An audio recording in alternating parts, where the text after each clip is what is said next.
Друзья мои, всех приветствую на канале Инстапапа. Сегодня решил попробовать новый формат. Пойти и взять на тест китайский автомобиль, который массово начали гореть у нас в стране. И посмотреть, что же это такое, с чем это едят. Пойдемте посмотрим. Да, забыл сказать. Ставьте лайки, гремите бубенцами. Будет интересно. Не забывайте одевать масочки. Это крайне необходимо. Правила есть правила. Здравствуйте. Добрый день.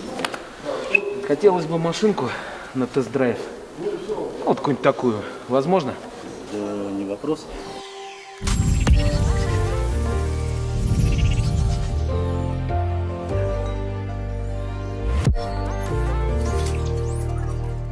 Что для этого нужно сделать? Паспорт водительский есть с собой? Есть? Отлично, давайте оформимся, прокатимся. Отлично. А Уже куда? определились с моделью? Ну вот. Что это за машина? Это Хавейл, новая модель 2018 года. Слушай, похож на X6, как сильно, а? Прям Абсолютно. вообще верно. в копейку слезали. Ну что, ребят, пойду оформлюсь. Проходите на ресепшн, паспорт водительский, администратор оформит, и ко мне подойдете. Окей. Как у вас все круто, здравствуйте. Здравствуйте. Паспорт и водительское нужно ваше документы. Да, пожалуйста. На 3 страничках нужно расписаться, договор в 2 экземплярах. 1 экземпляр остается у нас, другой едет с вами на случай, если вас остановят сотрудники ДПС. Хорошо. На 3 страничках факт приема передачи, сам договор и соглашение о безопасности. Все четко. Ну, ребят, скажу так, молодцы. Недолго, все оперативно, буквально 7 минут. Ребят, это 9. Если интересно, пишите в комментариях. Я в следующий раз на обзор возьму ее. Ну или просто F7, кому интересно. Поэтому жду от вас комментов. Предлагайте, что следующее вы хотели посмотреть. Можно и L200 потестировать, можно и пикап от Хавела потестировать. Но я смотрю, особых проблем взять машину на тест нету. То есть очереди не было. Тут никто, я смотрю, так особо не рвался взять эту машину на тест. Ну, по крайней мере, мы прокатимся, посмотрим. Но встретили, я хочу сказать, очень хорошо. Машину подогнали.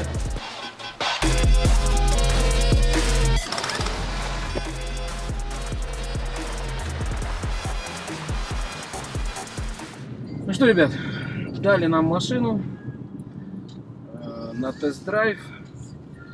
Андрюша, скажи в 2 словах про нее. Что за тачка вообще? Как называется? Я, вот, ребят, честно признаюсь, не читал, не изучал ничего про этот автомобиль, потому что, ну, ехал именно на тест-драйв. Вот прям ничего не знаю. В 2 словах можно про машину? Да, автомобиль, который мы сейчас будем тестировать, то есть он у нас в комплектации премиум. С 2-литровым двигателем, 190 лошадиных сил. Можно сказать, это предмаксимальная комплектация. Слушай, а выключи музыку, а тут одну музыку будем слушать.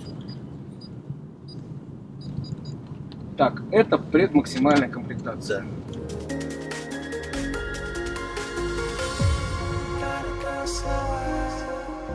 Сейчас еще вышла дополнительно новая, Техплюс называется. Ну, по сути, отличий по салону, то есть, в принципе, мы не найдем. Комплектоваться будет 7-ступенчатой роботизированной коробкой. То есть, это их собственное производство. DCT она называется. Ну, фактически, то есть, двухдисковая коробка мокрого типа. То есть, 7-ступенчатая. Вот. А давно их выпускают, эти коробки? С момента выпуска автомобиля, то есть 2018 года. Ну, а так вот, есть какие-то нарицания по ним, там, возвраты? Мы, как официальные дилеры, то есть чуть больше года. Угу. По обращениям по этим коробкам, ну, по крайней мере, не было. Ни одного. То есть сейчас все равно все-таки... Сколько на них гарантии? Скажи, пожалуйста. Извини, что я перебил. Гарантия 3 года. Угу. 3 года, либо 150 тысяч по пробегу. Нормально, я тебе скажу. Нормально. А по металлу что они по кузовщине? Кузов оцинкованный. 6 лет гарантия на кузов от сквозной коррозии у автомобиля. Угу. Также идет дополнительная гарантия на роботизированную коробку, которая составит 5 лет, либо 200 тысяч по пробегу.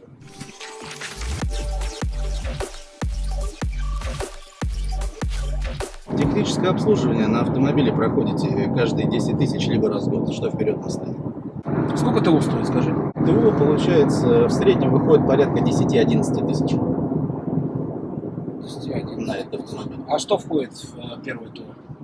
В первый ТО идет определенный перечень, то есть, который входит в техническое обслуживание. Ну, непосредственно замена масла, фильтра, это понятно, салонного фильтра. Ну, идет определенный комплекс мероприятий, то есть связанных с техническим обслуживанием. То есть смотрят техническую часть автомобиля, электрику, все технические составляющие. А вообще сколько такая машина стоит?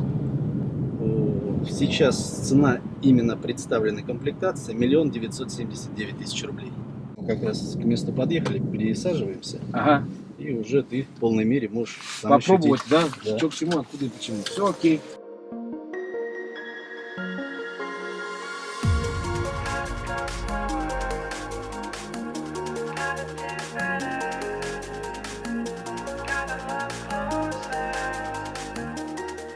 Андрюш, скажи, пожалуйста, вот вообще вот про эту машину в целом. Вот я вот сейчас вот и поехал, да, вот сел за руль. Первое, что мне не понравилось, шумки ни хрена нет, я всю улицу слышу. Вот прям реально. Вот с шумкой проблема, сразу же вижу. Это я тебе железобетонно говорю. Ну а так вот в целом, в принципе, мертвых зон здесь нет практически, да, я так понимаю? Ну да. Плюс комплектация, про которую я уже рассказывал, Техплюс. То есть она будет стоить чуть дороже, там 2 миллиона 29 тысяч рублей. Но в ней уже будет активная система мониторинга слепых зон. То есть можно будет автомобиль в мертвой зоне увидеть.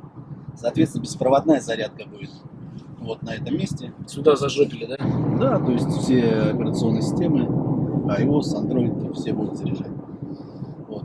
Как успел заметить, то есть, соответственно, все в электронном виде, то есть сенсорный экран управляется отсюда, мультиконтроллер под рукой, то есть можно отсюда управлять, не отрываясь от Слушай, вождения. ну, опять сразу же минус. Он далеко находится. Он бы вот здесь бы стоял, было бы приятнее на самом деле. Может быть, да.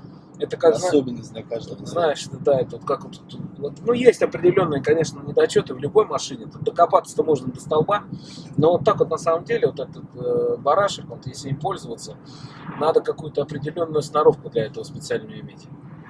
Адаптивный круиз-контроль присутствует. То есть, Нет, что такое адаптивный, я знаю, да.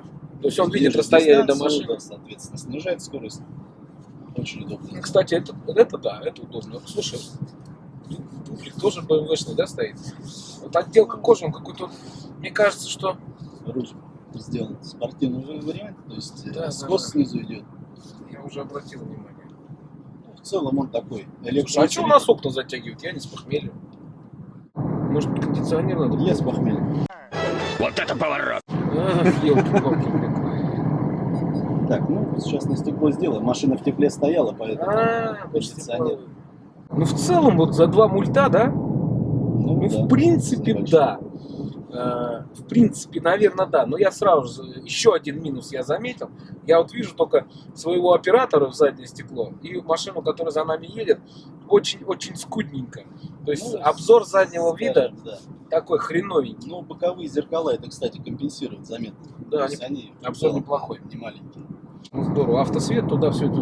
Это уже в самую простую комплектацию входит, то есть которая там от 1 579 000 А они начинается. 1 500 даже, там 1 600 стоят. Да. Слушай, прикольно. А колеса какие будут стоять? Колеса будет 17. А здесь? В данной комплектации 19 колеса. Я слышал, 18 у них нет в линейке, да? 18 нет. Также в автомобиле есть управление режимами движения, несколько, то есть для любителей быстрых езды, то есть режим спорт. Ага. Также можно кнопкой отрегулировать. Куда-то съехали с асфальта, режим снег, Ага. то есть тем самым будет распределяться крутящий момент по осям, то есть режим грязь, Ух ты. вот, и режим обычный Стандарт. эконом, стандартный, да. То есть крутящий момент будет идти только в основном на передний колес, на задний 8% 10 только. Ну, слушай, система стабилизации нормально работает. Мы сейчас по гололеду спускались, машина достаточно уверенно идет. я бы сказал.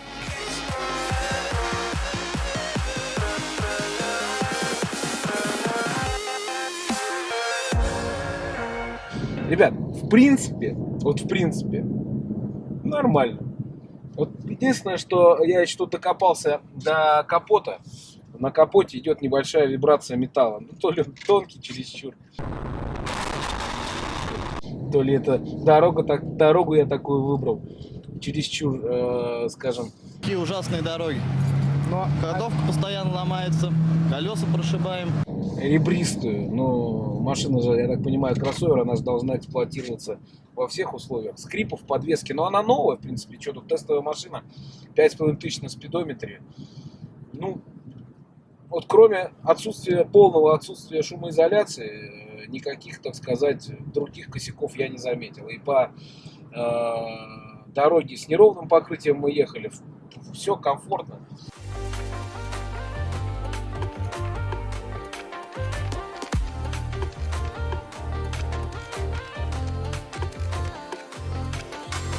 А так, я говорю, рулится машина неплохо.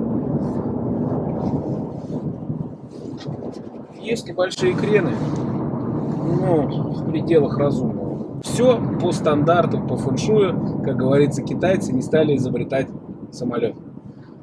Сделали все, как всегда, скопировали с уже испытанных моделей.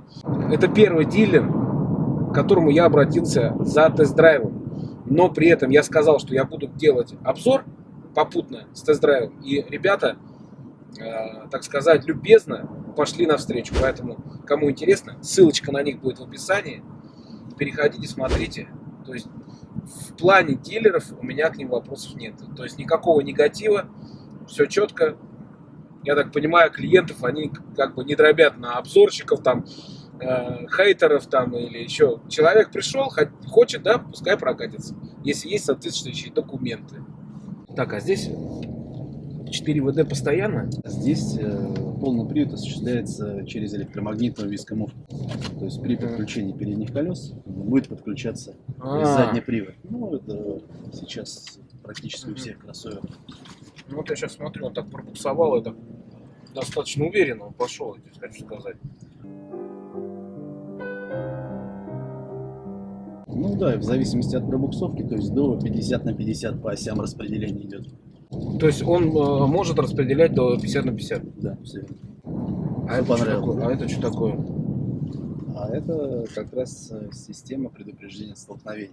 Да ты Будет чё? срабатывать, будет давать сигнал, если определит, что да, все расстояние с перед идущим автомобилем быстро сокращается.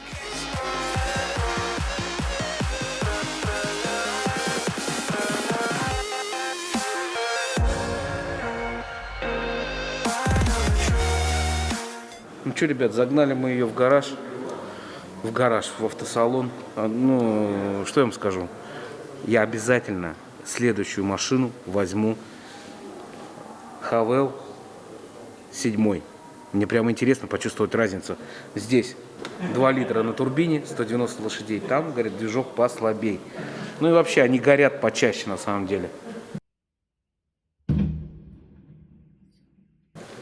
Давайте посмотрим некоторые тонкие моменты, на которые бы мне хотелось бы все-таки уделить внимание. Вот. Ну, во-первых, вот что мне понравилось, да, пока никто не видит, сниму маску. Что мне понравилось, ребят? Мне понравилось то, что порог защищен от грязи, то есть дверь низкая. Это очень-очень удачный вариант. Далее, что по заднему ряду сидений пассажирских.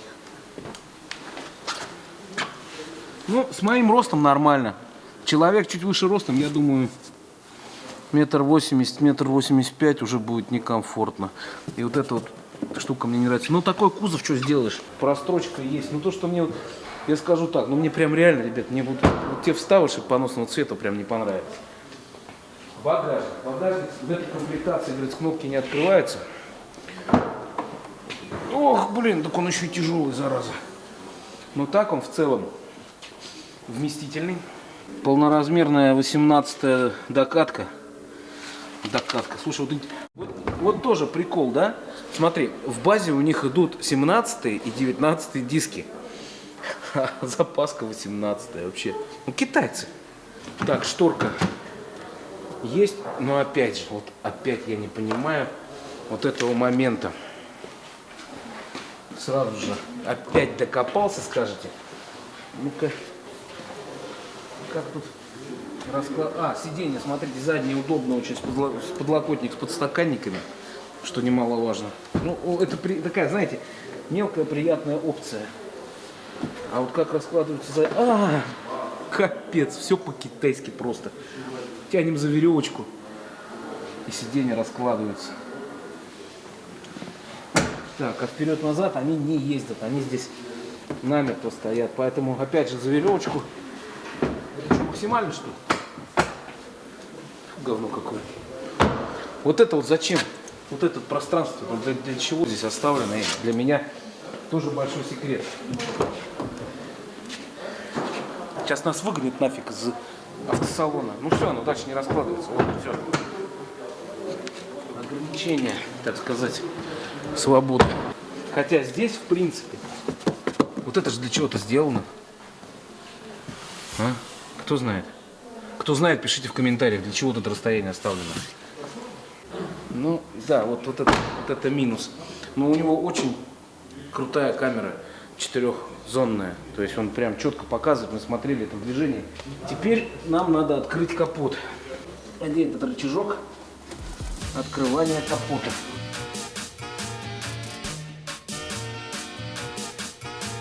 Целый квест. А, вот, я нашел. Вот здесь вот, ребят, кто не знает.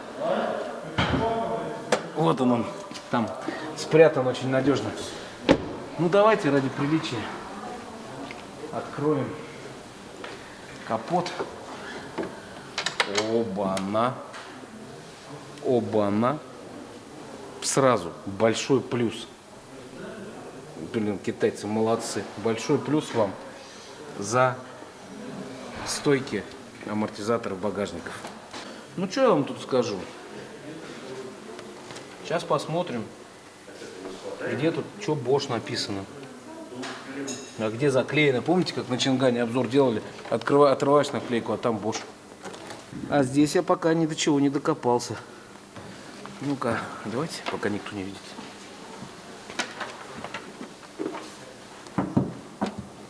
О, пороги-то. Вот небольшая дырочка. Да нет, там нормально. Мозги прикольно стоят. Вот мозги тут стоят прям круто. В доступе. Короче, ребят, я вам скажу так. Мое первое впечатление, вот давайте подытожим. Подытожим наш сегодняшний обзор. Он получился спонтанным, он получился, может быть, угловатым. Это был первый, так сказать, наш обзор, который, ну, может, не обзор, а мы просто машину взяли на тест-драйв в нагляк и запилили на нее обзор. Посмотрели, ну, по крайней мере, мне было интересно, что это за автомобили, почему они горят.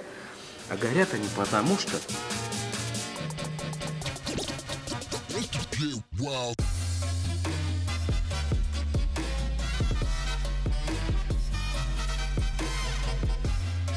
Про иксы ничего не скажу, а вот простые семерки, сами знаете, 5 штук недавно у нас в стране на, так сказать, в Хабаровске, там еще где-то в Иркутске, по-моему, Ханты-Мансийске, полыхнули.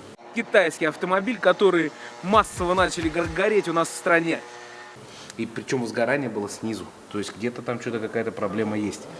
Но на то есть у нас экспертиза и прочее. А пока ставьте лайки. Вот такие вот лайки. Дизлайки тоже приветствуются. Гремите бубенцами. Пишите комменты. Всех обнял. Всем пока.